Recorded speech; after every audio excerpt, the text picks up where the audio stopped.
చెప్పడం అనేది తప్పవుతుంది. లోపల ఏం జరిగింది, కమిషన్ కు నేను ఏం చెప్పాననేటువంటి అంశాలు మాత్రమే మీ ముందుంచుతాను. మీకు మిగతా ఎన్ని క్వశ్చన్స్ ఉన్నా, ఎన్ని పొలిటికల్ గా కావాలన్నా రేపు మాట్లాడుకుందాం. Today I will not speak any politics. ముఖ్యంగా మొట్టమొదలు తమ్మిడిహట్టి నుంచి మేడిగడ్డకు ఎందుకు మార్చారు అనే దాని మీద చాలాసేపు డిస్కషన్ జరిగింది. దానికి నేను సవివరంగా సమాధానం చెప్పడం జరిగింది. ముఖ్యంగా కొత్తగా ఏర్పడ్డ తెలంగాణ ప్రభుత్వం తమ్మిడిహట్టి దగ్గరే దాన్ని కట్టడానికి అన్ని రకాల ప్రయత్నం చేశాము. నేను ఇరిగేషన్ మంత్రి అయినప్పుడు రివ్యూ చేసుకుంటే ప్రాణహిత చేవెళ్ల ప్రాజెక్టును 7 భాగాలు 28 ప్యాకేజీలుగా నిర్ణయించి టెండర్లు పిలిచి పనులు ప్రారంభించారు. హెడ్ దగ్గర పని స్టార్ట్ చేయకుండా తోకల దగ్గర పని స్టార్ట్ చేసింది. ఎక్కడైతే నీళ్లు డ్రా చేయాలో, ఎక్కడైతే తమ్మిడిహట్టి దగ్గర నుంచి నీళ్లు తేవాలో అక్కడ నుంచి పని ప్రారంభించకుండా ఎక్కడెక్కడో కాలువలు టన్నెలు తవ్వారు. సో నేను ఇరిగేషన్ మంత్రి అయిన తర్వాత రివ్యూ చేసి మరి ఈ ప్రాజెక్టులో ఆల్రెడీ ఖర్చు జరిగింది కదా, దీన్ని కొనసాగించాలని అప్పటి మహారాష్ట్ర కాంగ్రెస్ ప్రభుత్వానికి మేము కన్సల్ట్ చేశాం.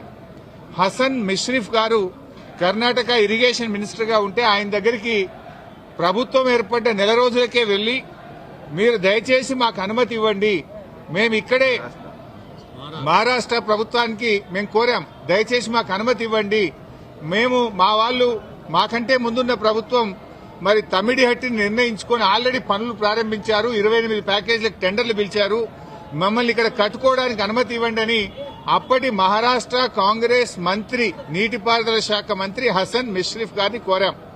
ఆ మినిట్స్ ఆఫ్ ద మీటింగ్ కూడా కమిషన్ కు అందించాను. ఆనాడు ఇరిగేషన్ మంత్రిగా ఉన్నటువంటి మిష్రిఫ్ గారు చాలా స్పష్టంగా ఏం చెప్పిందంటే, మేము 7 ఏళ్లుగా ఇక్కడ కట్టడానికి ఒప్పుకోలేదు, మా రాష్ట్రంలో ధర్నాలు ఉద్యమాలు జరుగుతా ఉన్నాయి, మేము 152 మీటర్ల దగ్గర ఒప్పుకోలేము, ఈ విషయం మీద మా ముఖ్యమంత్రి పృథ్వీరాజ్ చౌహాన్ గారు మీ ముఖ్యమంత్రి కిరణ్ కుమార్ రెడ్డికి ఇప్పటికే లేఖ రాశారు అని ఆ లేఖ నాకు అందించారు. ఆ లేఖని ఇప్పుడు కమిషన్ దృష్టికి తీసుకుపోయాను నేను. ఆ లేఖలో ఏముందంటే, మీకు మీరుగా నిర్ణయించుకొని పనులు ప్రారంభిస్తే మీరు చేసే ఖర్చు, మీరు చేసే డబ్బు ఏదైతే ఖర్చు చేస్తుందో అదంతా వృధాగా మారే అవకాశం ఉంది అని పృథ్వీరాజ్ చౌహాన్ గారు మన రాష్ట్ర ముఖ్యమంత్రికి రాసిన లేఖను ఆనాటి కాంగ్రెస్ మంత్రి నాకు ఇచ్చారు. అంటే మీరు ఇట్లా పోతున్నారు, తప్పు అనే విషయం, ఆ విషయం కూడా కమిషన్ దృష్టికి తీసుకుపోయాం. ఎట్ ద సేమ్ టైం ఒక 5-6 మీటింగ్లు జరిగినాయి మహారాష్ట్ర తెలంగాణ మధ్య. 5-6 మీటింగ్లు మినిస్టర్ లెవెల్లో, ఇంజనీర్ల లెవెల్లో, ఫైనల్ గా ముఖ్యమంత్రి కేసీఆర్ గారు స్వయంగా మహారాష్ట్రకు వచ్చి మహారాష్ట్ర ముఖ్యమంత్రి ఫడ్నవీస్ గారితో జరిగిన చర్చల మొత్తం సారాంశాన్ని వారికి చెప్పే ప్రయత్నం చేశాం. ఎందుకంటే అనేక ప్రయత్నాలు చేశాం. మహారాష్ట్రలో కాంగ్రెస్ ప్రభుత్వంపై బీజేపీ ప్రభుత్వం వచ్చింది.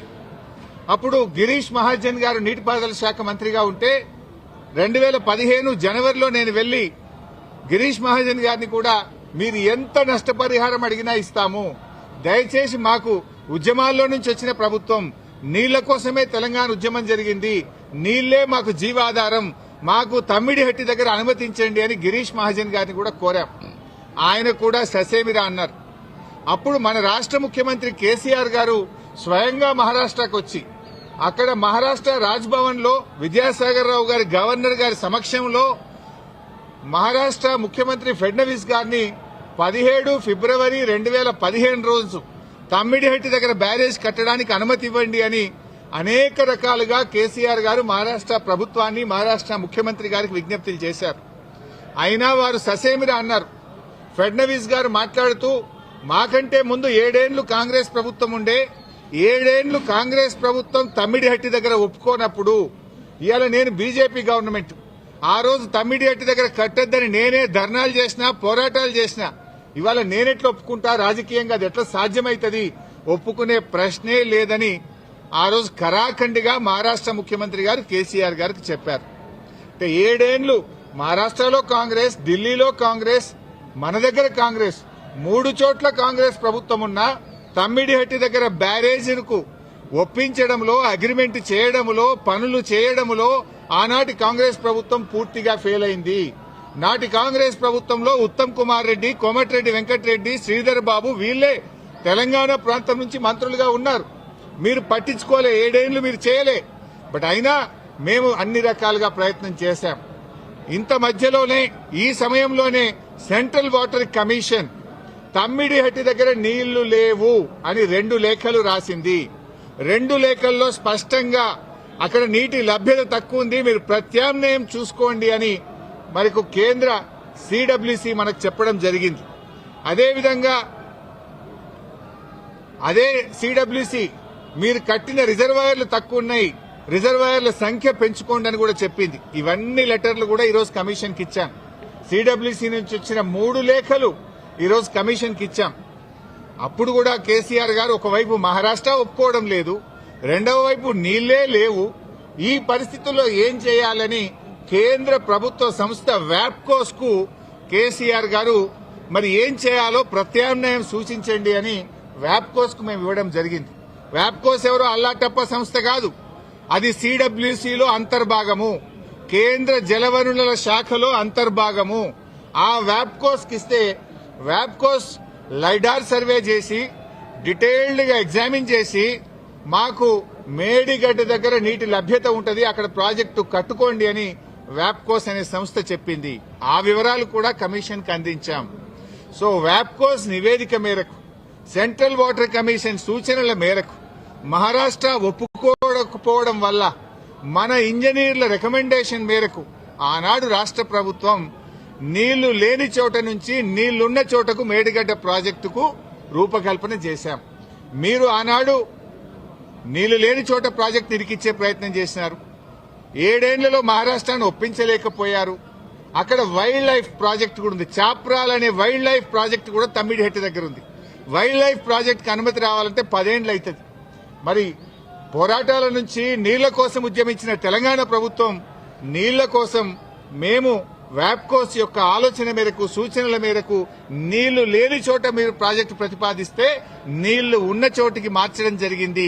ఎందుకు మార్చామనేది documents, evidences, meeting minutes, central water commission లెటర్లు, మహారాష్ట్ర ముఖ్యమంత్రి రాసిన లెటరు అన్నింటినీ కూడా కమిషన్ కు పూర్తి ఆధారాలతో సహా సమర్పించడం జరిగింది. ఎందుకు మార్చవలసి వచ్చిందో సవివరంగా చెప్పేటువంటి ప్రయత్నం మేము చేయడం జరిగింది. కాళేశ్వరం కార్పొరేషన్ కు కేబినెట్ అనుమతి ఉందా అని అడిగారు. కేబినెట్ అనుమతి ఉంది అని స్పష్టంగా వివరాలన్నీ కూడా అందించడం జరిగింది. అదేవిధంగా బ్యారేజీ లొకేషన్ మార్పుల గురించి కూడా అడిగారు. అన్నారం, సుందిళ్ల గురించి అది ప్యూర్లీ టెక్నికల్ డెసిషన్. ఇంజనీర్లు డీటెయిల్డ్ సర్వే ఆధారంగా దేశంలో అనేక ప్రాజెక్టులకు కూడా ఈ రకంగా మారుతుంటాయి. మన నాగార్జున సాగర్ కూడా మారింది, ఎస్ఆర్ఎస్పీ ప్రాజెక్టు కూడా మారింది. సో అది ఏదన్నా డెసిషన్ బ్యారేజ్ కొంత ముందుకు వెనకకు జరిగేది అది ఇంజనీరింగ్ డిపార్ట్మెంట్ తీసుకోవాల్సినటువంటి నిర్ణయాలు అనేటువంటి విషయాన్ని కూడా కమిషన్ గారు అడిగినప్పుడు మేము చెప్పడం జరిగింది. మొత్తంగా ఈ ప్రాజెక్టులో రిజర్వాయర్ల కెపాసిటీ ఎంత, నీటి నిల్వ సామర్థ్యం ఎంత ఉంది అని అడిగితే 141 టీఎంసీల సామర్థ్యం ఉందని చెప్పి కూడా మేము వారికి చెప్పడం జరిగింది. అదేవిధంగా కాళేశ్వరంను కొంతమంది ఇవాళ పిచ్చి పిచ్చిగా కూలేశ్వరం అని మాట్లాడుతున్నారు. మొన్ననే నేను ప్రజెంటేషన్లో కూడా సవివరంగా చెప్పాను. కాళేశ్వరంలో 100 భాగాలున్నాయి. 100 భాగాల్లో అన్ని ఇంటాక్ట్ ఉన్నాయి.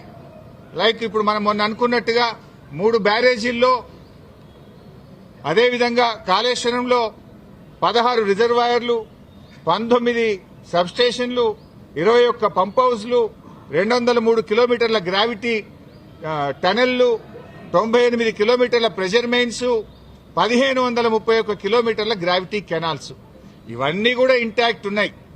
ఒకవైపు ముఖ్యమంత్రి గారు మొన్న పోయి గంధమల్లకు శంకుస్థాపన చేశారు. మరి గంధమల్లకు నీళ్లు ఎక్కడి నుంచి పోతాయి? మల్లన్న సాగర్ నుంచి పోతాయి.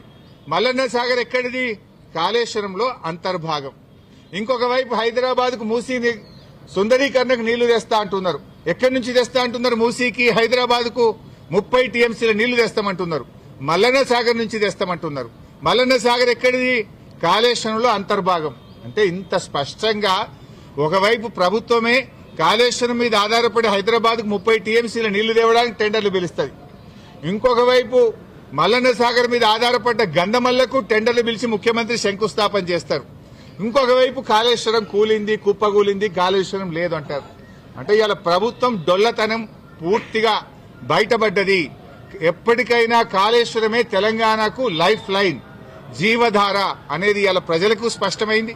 కమిషన్ ముందు కూడా చాలా వివరంగా అన్ని కూడా మేము ఏది నోటి మాటగా చెప్పలే, విత్ డాక్యుమెంటరీ ఎవిడెన్స్, సాక్ష్యాధారాలతో సహా గత ప్రభుత్వంలో తీసుకున్న నిర్ణయాలు, సిడబ్ల్యూసి రిపోర్ట్లు, వ్యాప్కోస్ రిపోర్ట్లు, కేబినెట్ నిర్ణయాలు అన్ని కూడా ఆధారాలతో సహా కమిషన్ కోరిన విధంగా మేము సబ్మిట్ చేయడం జరిగింది. వారికి సమాధానాలు నోటి మాటగా చెప్పడమే కాదు, అన్ని రకాల ఎవిడెన్స్లు కూడా పూర్తి స్థాయిలో అందించడం జరిగింది.